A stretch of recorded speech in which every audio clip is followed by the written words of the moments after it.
Vous avez toujours rêvé de faire des plans comme ça?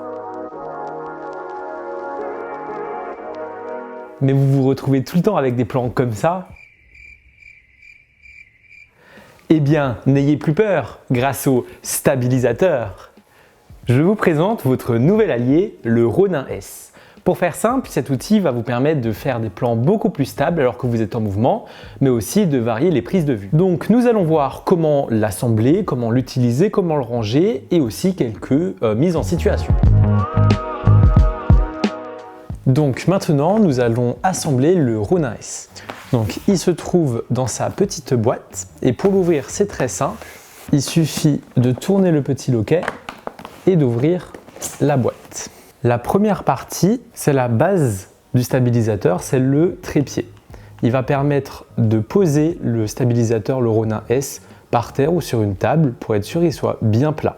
Ensuite, nous avons le grip qui est également la batterie, le stabilisateur et enfin une petite barre métallique très importante. La première étape, c'est de préparer la caméra. Pour ça, on va utiliser cette barre en métal qu'on va fixer sous la caméra tout en faisant attention qu'elle dépasse le plus possible en avant vers l'objectif. Pour la fin du serrage, il est recommandé de prendre une petite pièce pour bien serrer la vis.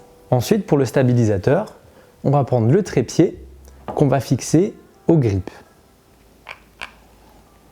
Ensuite, il suffit de prendre le reste du stabilisateur et de le faire glisser dans la base.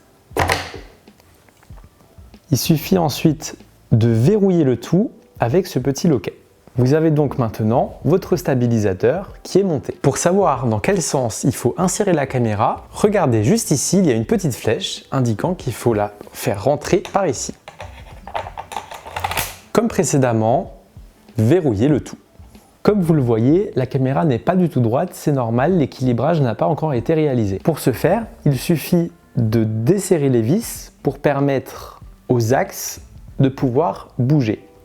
Il faut par la suite trouver un bon équilibre. Cette étape est très importante pour éviter de surcharger les moteurs et donc ne pas casser le matériel. Vous devez donc avoir un résultat qui est semblable à cela, ça veut dire une caméra droite. Si vous faites pivoter le Ronin, rien ne doit bouger, ça c'est une erreur qu'on retrouve souvent, c'est avoir la caméra qui tourne quand on fait pivoter le Ronin.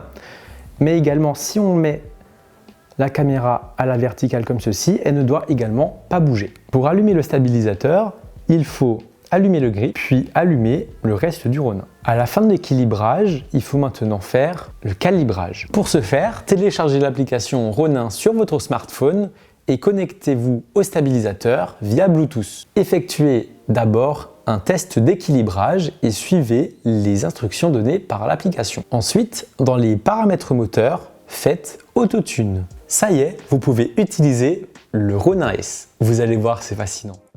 On va voir comment faire un plan stable en suivant quelqu'un qui marche.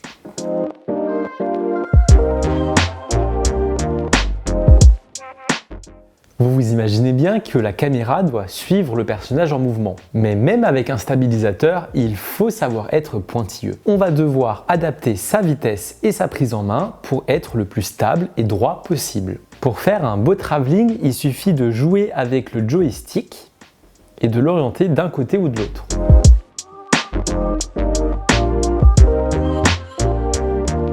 Maintenant que vous savez utiliser le Ronin S, allez le réserver et utilisez-le pour vos futures productions audiovisuelles.